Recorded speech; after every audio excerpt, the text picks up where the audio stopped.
welcome back to the No Cut Sports Podcast with your host, Niall Frazier. And today we got a few things we need to talk about, but before we get started, if you could, please like, comment, and subscribe to always catch this vibe, man. Y'all already know.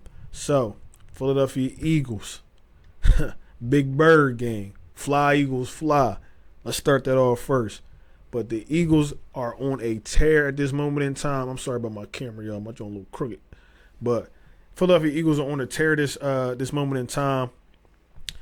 Going 6 out of 6 games undefeated since the bye. Balling out of our minds. We beat the Commanders. Okay, Philadelphia Eagles beat the Commanders.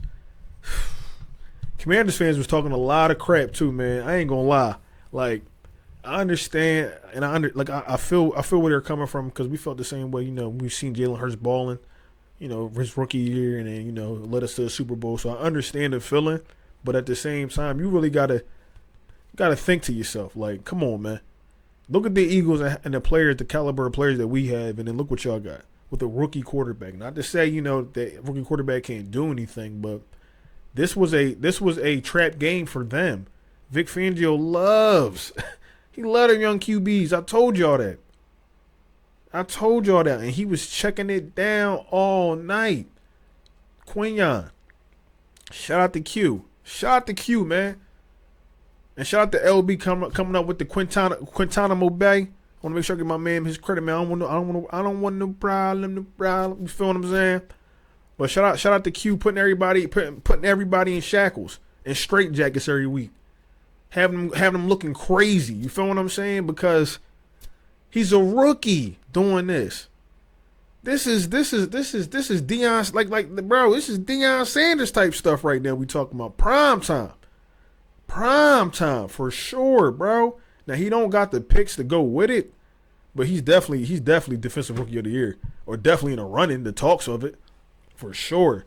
And I told y'all this, bro, and that's how my channel kind of blew up. I did a live with I went live during the draft, and I did my reaction to them picking Quinyon. But that's who I wanted. I wanted Quinyon. I'm like, bro, and I didn't, all due respect, I didn't think we was going to get him, for the simple fact that I'm like, bro, this man is ranked so well. Why would teams pass on him? And they passed on him. I'm like, you're an idiot. Like, especially now, he got these teams that pass on him looking crazy because. And I'm not disrespecting Terrion Arnold and Nate Wiggins. I think he's injured, or whatever the case may be. But nevertheless, they're not throwing what Quinyon's throwing, bro. I'm sorry. And then you did see Nate Wiggins flash a few times, but he's like overly aggressive to me. I feel like Quinyon is more he's raw, but I feel like he's a little bit more polished. What's he?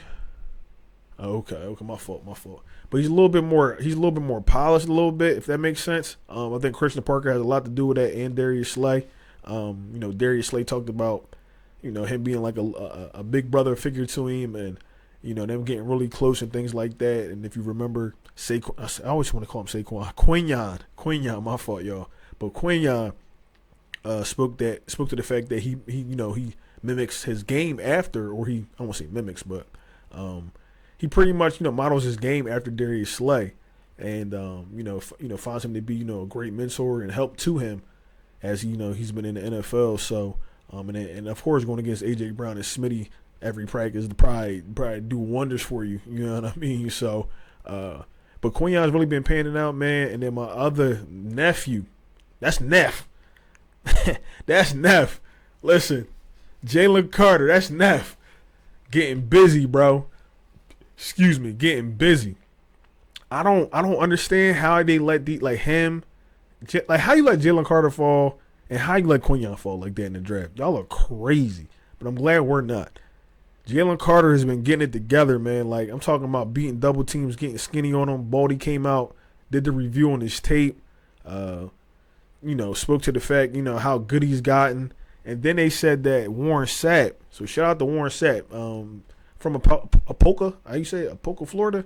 Apopka, Florida, same place that Jalen Carter's from. Went to the same high school as Warren Sapp, but had a conversation with him. I don't know what that conversation was, but my man has been playing out of his mind, bro. Out of his mind. Now, the sacks Sack total ain't, it ain't climbing, but sometimes, and don't get me wrong, like, yeah, we want sacks, but my thing is this: I like the defense how it's constructed now, bro, because I feel like that's how we lost the Super Bowl. Like James Bradbury getting burnt trying to play catch up, and then trying to pull on his and then they called the PI. So it is what it is, but. I think this defense all together is balanced, like from top to bottom. So linebackers are playing well, your corners are playing well, your line's playing well, and then your safeties as well. But everybody's playing well and playing together. That's the biggest thing. This is a team sport. No one man is bigger than the sport. So it's great. It's great to see that everybody is buying into what Vic Fangio is doing. They're also taking on the personality of Vic Fangio. You can see they ain't taking no ish, like you know what I mean. And they taking ish. They taking it. Pause. But they taking it from other teams, man. Give me that interception. Give me that fumble recovery. Give me what give me what you got for a pork chop.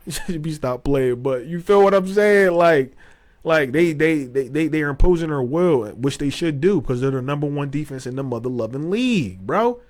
This man is coming here and turned this corny defense that we had last year, playing soft zone coverage, playing off the ball.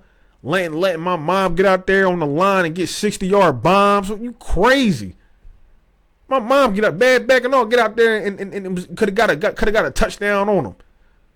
Come on, man. He turned that thing around. He said, you know what? I know I'm not used to doing this type of stuff. Exotic blitzes. Blitzing in general, but exotic blitzes at that. Giving press coverage, playing man coverage and stuff like that. No, I'm not really used to all that. But you know what? I know my personnel. I know what I got here. I know I got Coupe DeVille, Quinyon Mitchell, Isaiah Rodgers, Jalen Carter, Milton Williams, Ojamo. You feel what I'm saying? Come on, man. CJ Reed. Should I keep going? Zach. Don't let me forget Zach Bone and Nakobe. Milk. You feel me? Shout out to Bryce Huff. And he's another player we got to talk about too. Bryce Huff is going to be missing some time, undergoing surgery on his wrist or his arm, whatever the case may be, that he's been playing with throughout this, this season. Okay. Now I know Bryce Huff, and I've seen other content creators. You got to be. I like to be careful talking about people on here because, these are humans. I'm not. You know what I mean? We humans. So, but my thing is this: you still got to critique him. You feel me? And I'm not going to go all in. We know what it is, but you got to also remember he's learning a new defense. New defensive scheme, okay?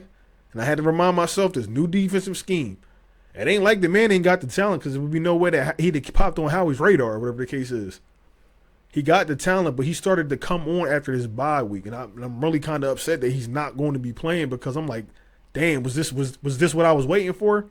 And then even the person behind him that I thought I was going to get to see play might not even be playing. Might not even be playing. You feel me? Like Jalen Hunt has been on the sideline. He hasn't been practicing these last couple of practices, so I don't know what's going on with him. Now I do know most of the players they're injured. You know what I'm saying? It's like middle of the season now. They're injured. A lot of players are playing through injury. It's not going to pop up on the report unless it's something super serious. But even Jalen Hurts, ankle injury. That Nick Sirianni tried to, cover up and throw up under the rug. But, I mean, come on, bro. You got to keep it at being. Like, if you got an injury, you got an injury. So, I hope that it doesn't affect his game. It hasn't seemed to be affecting him. But I hope him having this time off during this little bit of, little mini bye week that we have, that it's paid off for him and he can heal it up. Because we need Jalen Hurts, bro.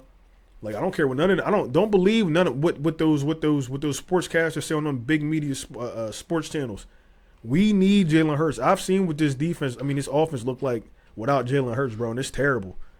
And then we also, and it don't look good when we miss some players, like the wide receivers and things like that, but we need Jalen Hurts, bro, okay? Simple and plain. So hopefully he can, muster through whatever he's going through. Hopefully he'll heal up, and he can just, keep it pushing. But we need Jalen Hurts. Bryce Huff's another player that we need. Like, don't sit here and say, like, bro, we paying this man $17 million a year. We need that man, okay? He was starting to come on, like I said, and, things happen. So, but I also wanted to talk about, I don't know if I'll talk about it too long because I had some notes here and I just deleted them by accident. So sorry. But my thing is, I wanted to talk about the Rams game. I think they're passing.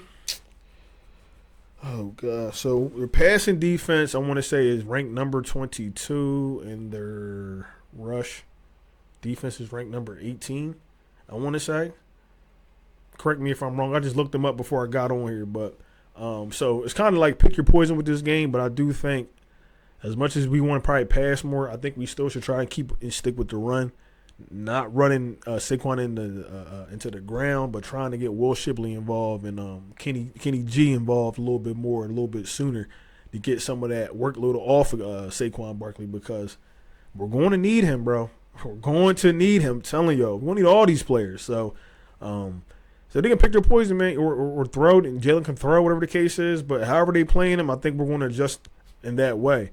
But if you don't know, offensive coordinator Kellen Moore used to back up Matt Stafford when he played for Detroit, so that's crazy within itself. But Matthew Stafford's a great quarterback, man. Probably one of the best quarterbacks. Throws a beautiful ball.